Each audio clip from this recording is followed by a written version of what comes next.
kuliah Biologi Molekuler 1, Prodi Biologi, Fakultas Teknobiologi, Universitas Surabaya. Topik: metode seleksi dan screening DNA rekombinan dalam sel inang prokariot bagian kedua, Mei 2020. Topik yang akan dibahas pada video ini merupakan lanjutan dari topik video bagian ke-1.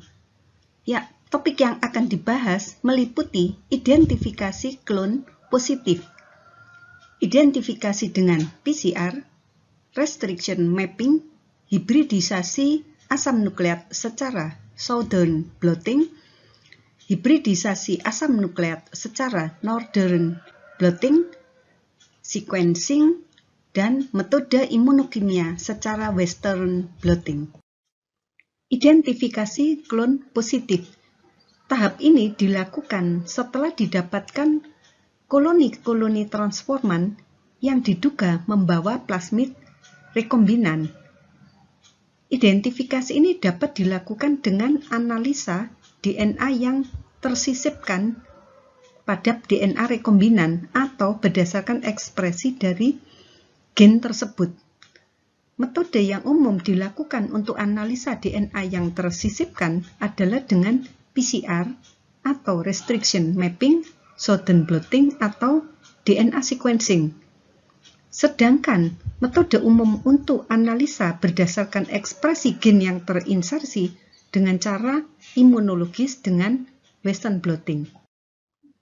Identifikasi secara PCR digunakan untuk menentukan keberadaan DNA target di dalam DNA rekombinan. Vektor yang mengandung DNA insert akan berukuran lebih besar dibandingkan aslinya yang tanpa insert.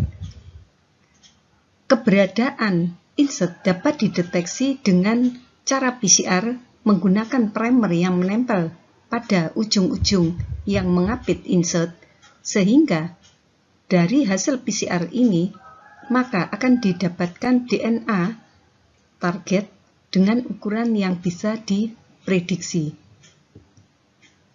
Sebagai kontrol negatif, maka vektor yang masih utuh juga diamplifikasi. Karena tidak ada insert, maka ukurannya akan kecil. Perbedaan ukuran antara kedua fragmen ini berkisar seukuran dengan ukuran dari insertnya. Restriction mapping merupakan cara yang bermanfaat untuk menganalisa DNA rekombinan, untuk membuktikan ukuran insert, membuktikan orientasi insert, dan menentukan pola sisi restriksi di dalam insert.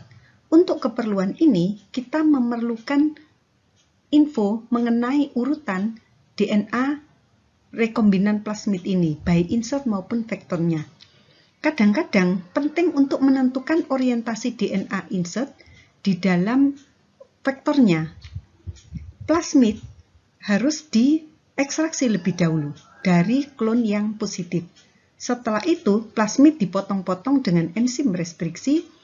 Fragmen hasil pemotongan dipisahkan dengan elektroforesis pada gel agarus. Ukuran masing-masing fragmen ditentukan dengan membandingkan pada marker berat molekul DNA standar.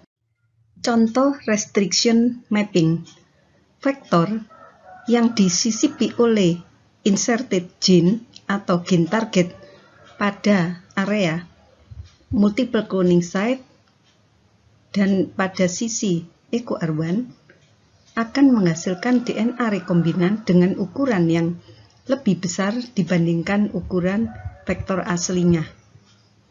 Pemotongan dengan BAM-H1 dan SAL1 akan menyebabkan DNA rekombinan terpisah menjadi dua fragmen, bagian vektor dan insert yang membawa sedikit daerah dari vektor.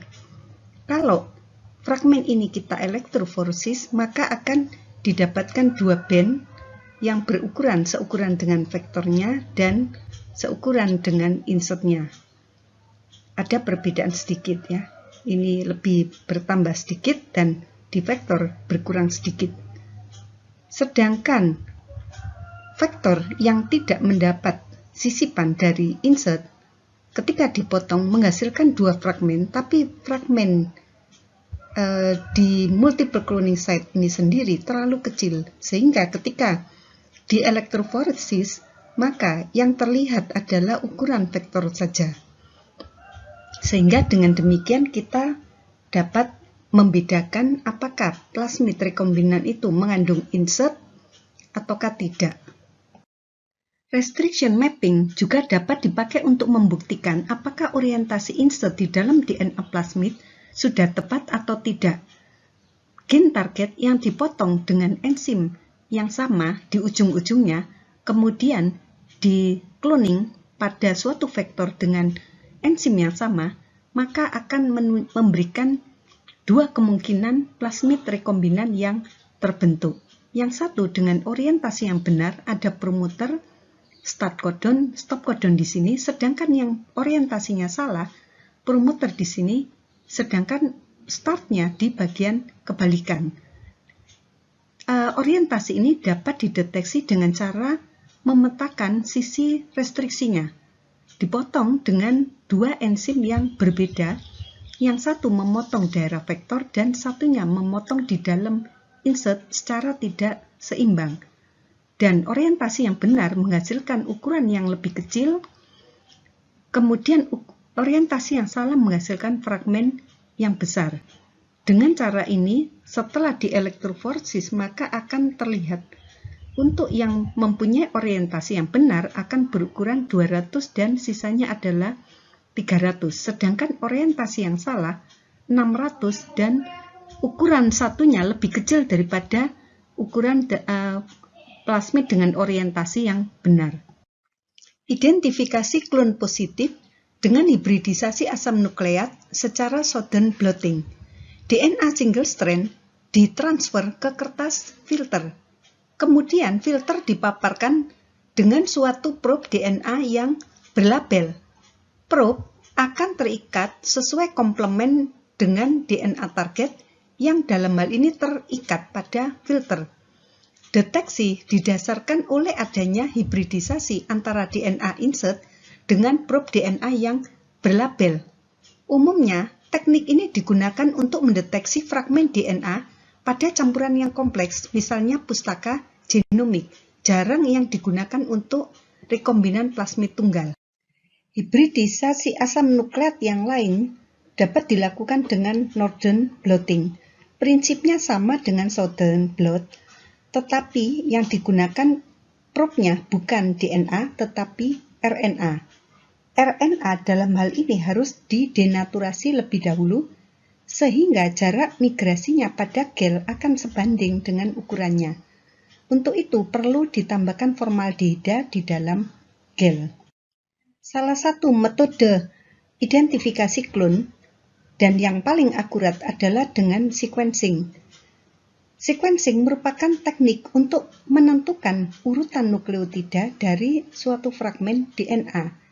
Dengan demikian, seluruh urutan lengkap basa-basa pada suatu fragmen DNA dapat diketahui. Dengan cara ini, maka dapat diketahui urutan nukleotida DNA target sekaligus dapat menentukan apakah ada mutasi atau tidak. Ada beberapa metode sequencing DNA, antara lain dengan metode Sanger. Kita hanya akan membahas salah satu metode yang paling sering digunakan, yaitu metode automated Sanger. Prinsipnya, DNA dipisahkan menjadi untai tunggal, reaksi pemanjangan dilakukan di dalam 4 tabung yang terpisah. Kemudian ada satu komponen yang paling penting adalah nukleotida dideoksi yang digunakan sebagai terminator dari rantai. Metode sequencing pada dasarnya adalah reaksi PCR. Di dalam reaksi mengandung template yang dalam hal ini adalah fragmen DNA yang akan disequencing. Ada primer yang dalam hal ini dilabel dengan senyawa radioaktif atau berfluoresen. Kemudian enzim DNA polimerase dan campuran DNTP. Ada 4 DNTP di dalam tiap campuran. Reaksi dilangsungkan di dalam 4 tabung reaksi yang di dalamnya ada tambahan nukleotida di deoksi. Jadi tabung pertama ditambahkan DDATP, tabung kedua DDCTP, DDTTP, dan DDGTP. Ketika pemanjangan rantai berlangsung dan yang masuk adalah nukleotida yang dideoksi tadi, maka reaksi akan berhenti. Sehingga di dalam campuran reaksi ini akan didapatkan produk PCR yang ukurannya bervariasi. Kemudian keempat, hasil PCR tadi dielektroforesis di masing-masing sumuran agar. Ketika dilakukan pemisahan, maka masing-masing fragmen itu akan memisah sesuai ukuran. Ukuran kecil akan bergerak lebih cepat dibandingkan ukuran besar. Dengan cara ini kita mengetahui urutan mana yang pergerakannya paling kecil, kemudian lebih besar lagi, dan seterusnya. Dengan cara ini kita dapat menentukan urutan suatu fragmen DNA. Ekspresi gen yang diklon pada DNA rekombinan dapat dideteksi dengan metode imunokimia secara Western blotting. Deteksinya berdasarkan protein yang diekspresikan. Untuk itu diperlukan antibodi yang khusus, artinya antibodi yang mengenali protein yang diekspresikan tadi. Metode Bloom dan Gilbert tergantung pada 3 hal berikut ini. Ada serum imun yang mengandung beberapa tipe IgG yang berikatan pada determinan yang berbeda pada molekul antigen. Kemudian molekul antibodi akan terikat kuat pada membran dan tidak mudah dihilangkan dengan proses pencucian. Antibodi IgG dapat dilabel dengan isotop radioaktif atau dengan enzim untuk deteksi secara fluoresens atau luminescence. Dengan cara ini, maka dapat dilakukan deteksi yang menguntungkan. Khususnya untuk gen yang tidak dapat menghadirkan sifat selektif apapun pada inang yang dapat dideteksi dan mendeteksi keberhasilan ekspresi gen yang diklon, karena tujuan cloning salah satunya adalah menghasilkan protein. Tetapi kelemahannya kalau antibodinya tidak ada di pasaran, jadi harus dibuat sendiri. Dan yang kedua, kemungkinan tidak terekspresinya itu karena masalah teknis cloning, sehingga tidak diketahui ketidakberhasilan ini disebabkan karena ekspresi atau proses cloningnya. Tahapan Western blotting adalah sebagai berikut. Protein dipisahkan lebih dahulu dengan SDS page. Kemudian protein yang sudah dipisahkan dipindahkan atau ditransfer atau diblotting pada membran. Kemudian protein target dikenali dengan antibodi primer yang akan mengikat protein target. Setelah itu, protein antibodi pertama tadi dikenali oleh antibodi yang kedua, dan antibodi kedua ini diberi label. Dengan mendeteksi keberadaan label dari secondary antibody, maka dapat diketahui keberhasilan cloning ini dan ekspresinya. Ini adalah akhir video dari seleksi. Kerjakan latihan soal di bawah ini.